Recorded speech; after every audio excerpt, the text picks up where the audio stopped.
When you love with an intentionality, you prove how mature you are, you prove your integrity, you prove that you are a leader because you're willing to take ownership of what's happening with your stuff. Rather than, he didn't do this, she didn't say that, I didn't like the way, when I'm ready, it just puts too many barriers in the way. So this idea of consistently acknowledging with intentionality, this is what I want, this is how I'm going to present myself, this is what I need to do, and it doesn't matter whether you receive it or not. Because I'm going to be my most authentic self. And that's the work. Right. But if you don't think about it, Right. it'll never happen. It'll never happen. It'll never happen. The responsibility is on us to show up every time. I was going to say that, be present. Yes. And be present. Yes. So we're talking about this magical partnership now. Oh my goodness. The idea of other people making you happy. Right? I think, we've touched on that so many times here today. Nobody can make you happy. Better believe it. Right? I don't know where we got that from. You have the responsibility of representing, growing your best self and presenting that to every other person, be it a sister, brother, friend, lover. You have to do the work. There is no excuse for not doing your own work and or living your love on automatic pilot. Oh, there's nothing that burns me up more, right? Because you come into contact contact with another person, and they're loving you like they love the last person, right? Because this one works, right? Yeah. No, it doesn't. That doesn't work for me. Doesn't work for me. And even if you're in a relationship, some of the things that we do rote, I'm gonna call you in the morning, hey, how your day? You all right? Okay, I'm gonna see you tomorrow. Like, you have to, again, get into the space of what do you need? Like, how does this love need to show up for you? And don't be afraid to ask. Right. Don't be afraid to ask for it. Like, that's not enough. Right. Can you, I want you to call me, but can you, stop watching TV while we talk? Don't be afraid to ask for, that tone. I didn't care for the tone you spoke to me. We have to be, because eventually it's going to add up to something that you're going to resent and you don't even want to be involved. And then you get into a big argument about nothing. Oh, come on, because you haven't even explained and talked about what your needs are and where they're coming from, or even sat with yourself long enough to understand so that you can articulate it. So it has to roll into this big argument about nothing. Absolutely. Right? And I know that because I just had one. Listen, about nothing. And you know what caught me in the moment? He said, I don't even know what this argument is about. You know what? I was like, oh my God, what are you doing? But you gotta be able to catch yourself and laugh at it. And laugh at it. And laugh at it. Yes, and laugh at it. That's what maturity is. Yes. And that's what consciousness is. Yes. That's what intentionality is. Yes. Because and that's what it looks like. That's what it looks like. That's what it looks like. And so once we had that moment, all the tension fell. And then I was able to sit with myself and say, okay, God, what was that about? Yeah. What have you not communicated? What trigger is this pulling up for you based on this circumstance? And then I was able to go back and say, okay, listen, this is what is going on for me. This is what was happening for me. You all right? Me too, but it's worth it. It's worth, but it's worthwhile. It's worth, yes. It's worthwhile. But keep your eyes on that future picture. What do you really want? Right. Because if that's what you want, you got to do the work to get there. Yeah. And so many people don't get there because we foreclose along the way. I don't want to do that. Yeah. I'm not doing this work. Or this is good enough. Or just the opposite. This is what I want to say, and then we're going to open up for questions. We fantasize. Oh. And I think we can actually get there without the work. Right. And it's not possible. Right. It's going to take work. You can't watch TV and create your relationship. Right? Yeah. And text. Yes. You got to get back to love. That's a whole other workshop. Yes. Text and relationships. Yes. And this 2018, that's a whole other thing. But I'm hoping that we have opened up enough conversation to get us thinking about how we move and how we relate to people in our relationships, that it should be with intentionality.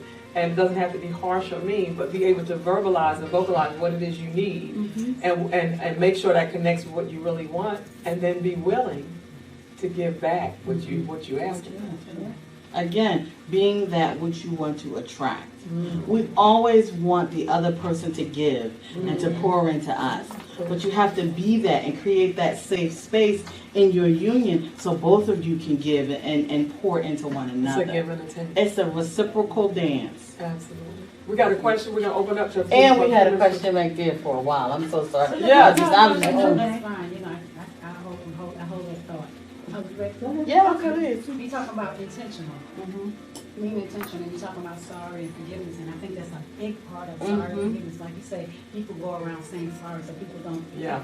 My thing is, for me, I make a practice of it. If I'm in some kind of relationship, even with a friend, I say what I'm sorry for. I explain what I'm sorry for. I say, I'm sorry for whatever. Or I forgive, you know, or forgive me for, and explain that thing to them. You know, what you're forgiving for. And I think that's what goes out the window. We don't say we're sorry for, and we don't say forgive me for this. That's very intentional. I like that. It's very good. So now I make a practice with her. Say if I was talking to her, now she's like, if she does something to me, she says, I'm sorry, then she's gonna say, I got to explain this.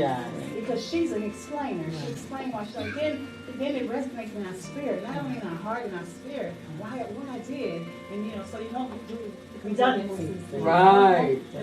You won't do it again. You won't try not to do it again. Like you said, you're intentional about not doing it again, or purposely, you know, you purposed about, I'm not gonna hurt this person, or, you know, whatever. And then you have to listen to what they have to say behind what you're sorry and forgiveness. Beautiful. And I think it's about taking responsibility. And a personal responsibility. Take responsibility. Beautiful. Yeah, I have a big thing with sorry and forgiveness, so when you said that, I just like, and you know, I can even add to that. I have a thing with that, yeah. Because even beyond that, you want to check back in, right? Because sometimes, you know, we have something and in that moment, you know, we're sorry, this is what I'm sorry for, you forgive me, I forgive you. But then things kind of fester a little bit because then you're thinking about some other part of it. So then I'll go back and say, are we complete? Are we complete on this? Right?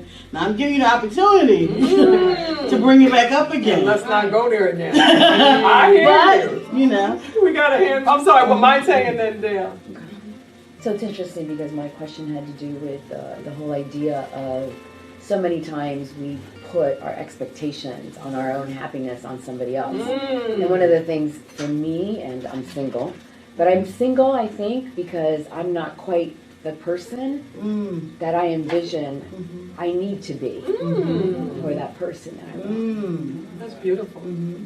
That's a beautiful place to be, because then you don't want to get in the, and this is what we do, which I think is the worst thing we can do. We get out of one relationship and then jump into another relationship and bring all the baggage from the last relationship, 4 relationships into that next wonderful relationship and mess it up because we didn't deal with our issues. So I think that you couldn't be in a better place than to say, hey, look, you know, I think I'm just going to sit this one out and I'm going to work on this stuff I got here and make sure that I'm the best possible person. And then I'll attract to me the person that can actually appreciate all this wonder. The flip side of that is you don't want to idolize the unknown, right? This phantom person is going to come and they're going to be so much and I'm not enough, right? You don't want to be in that position. You don't want to be in that position, but you also want to love yourself enough to say, I'm enough. Right? If this person shows up tomorrow, what I am right now in this moment in time is what the universe and God says that I need to be for that person. Because everybody comes into your life to help you evolve. Yes. So you come and bring in something as well as Mr. Fantastic. You come and bring in this thing, right? I'll take it. And that's exactly it. I mean, for me, that's exactly it, because I want somebody who's going to accept me for who I am and help me to continue to grow. That's beautiful. That's and it. Whether or not that's for a long or a short period of time, it's still valuable. And that's the other thing I think that where we really kind of blow it. We think that, you know, there's a saying that says some people come into your life for a reason, Some people come into your life for a season, and other people stay, and some, and very few, stay for a lifetime. But we want to keep the people who are only supposed to be there for a season for a lifetime. They're in the wrong category. And we hold on to them, and it's keeping us from growing, and the next person has to come along to make us evolve. And I think that's where we kind of mess up a little bit. Audra. So you just, created the perfect segue for me. And so in disclosure, I dealt with some abandonment, early on in my life and childhood. And so, those things sometimes follow you, manifest in different kind of ways. And so I had to learn to honor relationships, because in the image or the spirit of that abandonment, it was the cutoff. It was it's just here or there, it may be here, it may happen, it may not, it may be around for a while, it may not, that kind of thing. And so I had to really work at and learn how to honor relationships. I'm so grateful, thank you, Jesus, for being in a position to be able to appreciate and place value on season, lifetime, and recognize because they went, it wasn't because I pushed them out. Or recognize that because they stayed, it's not, because, of anything except I was willing to put in the work, to maintain that, to foster it, and to grow it, so honoring, and then, thank God for placing a husband in my life, who's just, oh my goodness, an amazing man. We've been married almost 5 years, and I never thought that was a possibility, because it was like I would have people just dangling them, that was a thing for me to do. But to really honor him, and what he brings, and how I'm able to love him is an amazing thing. And girlfriends and true friendships that I'm able to share. So, and that's intentional. If anybody's stuck there, at that place, and recognizing that's where it could come from too. The abandonment, maybe somebody left you or somebody wasn't there, to know that it's still possible. Absolutely, and that's the baggage that we're talking about. We got to let go of. We can't bring those into new relationships. We have another hand. Yes, I have a question. It says being intentional about your love, so I just put down family, friends, etc., relationships. And what I wanted to ask is, what do you do when you are intentional about your love, like for my family, and I'm intentional about it for my family, and you don't get a response back? How do you handle that?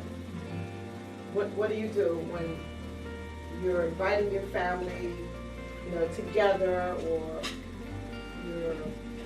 you're just trying to set up situations like invite my sister and her husband over for dinner. The husband doesn't want to come.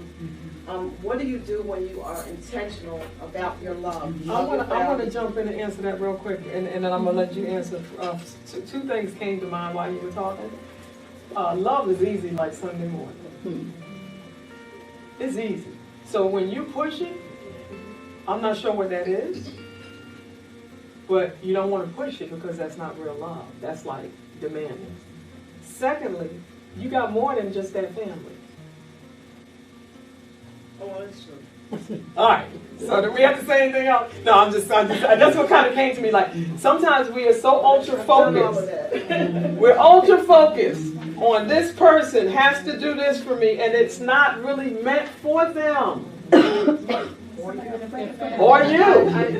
And you got so many other opportunities. I'm not saying you in particular, don't take it personal. So many opportunities to give that love to that somebody would appreciate. That, but we focus on this guy gotta love me the way he has to be the one, like you shortchanging yourself. That's just I'm gonna let Dr. Marquita answer, and then we have another. Well, what I was thinking as you were talking was that I really want you to release yourself from the burden of being responsible for their behavior. Yeah. Right? Because you're loving from your heart. You're saying, this is who I am. This is what I want to show you. Everybody is not on the same journey that you're on. So all you can do is give from your heart to them. So you said your brother-in-law doesn't want to come. Does your sister want to come? If she want to come on. Like, love who's loving you, right? And that example will show other people, well, wait a minute, maybe whatever the circumstance is, it's not what I thought it was. So let me try. But if they don't ever try, you have to love who's loving you and not be responsible for people who don't. And I love the way you said it's that model and example, because then what happens is they seeing you loving somebody else. You know, it always gets people jealous. Like, wait a minute. Right. You know, what happened when you went over there? Wait a minute. That's true. Maybe I should get in on some of that love. But I think this is something that I had to learn. Like, okay, if you don't understand all that's present, I'm not trying to force it or explain it to you. Because that's not what love is.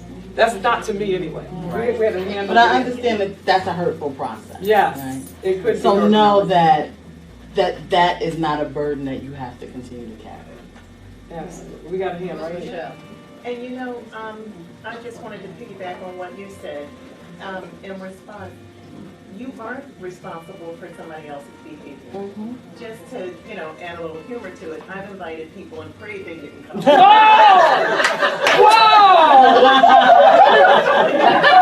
I have to do this, but I hope you will show up.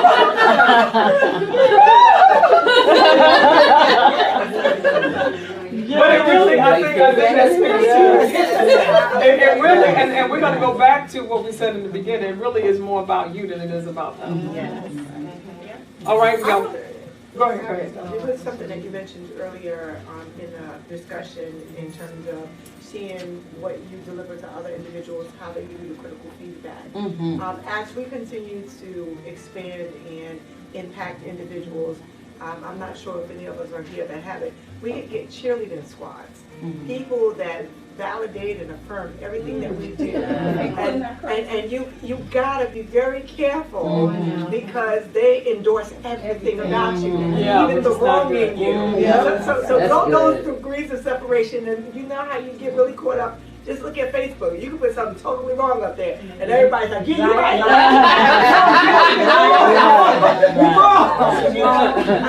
So if you really want a true assessment of what you're giving out to individuals, you have to look beyond your first line of defense of cheerleaders to get a true critique Or true reading of how it is that you're loving. There's actually another way to become self-aware around sort of the energy, the emotion that you're putting out. The environmental scan is one, but the other exercise is more self-reflective, right? So sometimes I will have clients, and I'll even do it myself, when I have a reaction that doesn't make sense to the context, right? I will do a grid, right? And the first column is just what happened, just, judgment, this is what happened. The second column is, what was I feeling? The third column is, what was I thinking? But the last column is, when have I felt this way before? Because that connects me every time to what this is really about. So that's about you and not so much about your environment and getting the cheerleaders and everything. So again, it's that, how do I be responsible for my evolution? Intentional. We got a hand over here. I was just going to comment that it also goes back to just that definition of love, what we've been talking about right now as far as love being unconditional, that if we're placing expectations and we're looking for specific responses and looking for somebody to react a certain way, is that really, really love? Is it love? Is what I'm giving them really from a place of love if I'm putting expectations, we're placing expectations on them. The bottom line is, if I'm genuinely loving on that person, I'm not expecting anything in return or looking for anything in return if I'm really coming from a place of that. So if you're not reacting or responding the way that I want you to, it doesn't affect me. It doesn't affect me in a negative way. Because of the way that I'm giving and what I'm choosing to give. But girl, that's hard. It is hard. Because if I'm giving you, listen now, human nature is going to say, well, I'm looking for some reciprocity. I want some return on this, right? But as you say, if you have that connection, you can have that conversation. Right? Absolutely. The connection always allows you to have the conversation. Absolutely. It should. It should. And I think I want to end on, because we're going to move to our final session of today. No one else can make you happy. That's right. And you have to, see, this is why I believe relationships don't go well, is because people have, the key word was expectations that are unrealistic. And we put these unrealistic expectations on people. And we say, you have to do this, I expect you to do that, you have to be here, you should show up. And we don't ever think about what the other person's expectation might be. And we put it off on them, and we're upset when it doesn't pan out. Yes. Versus, let's have a conversation about what we can do together.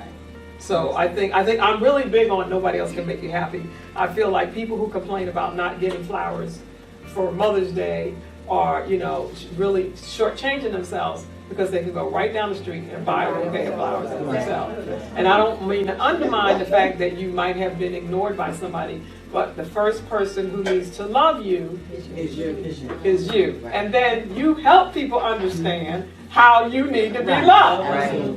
Yes. So I saw. So one aspect, after 25 years, I ultimately got a divorce. And, one of my values is chocolate covered strawberries. I've learned how to buy them myself. Oh, that's absolutely. Yeah. They sell them to everybody.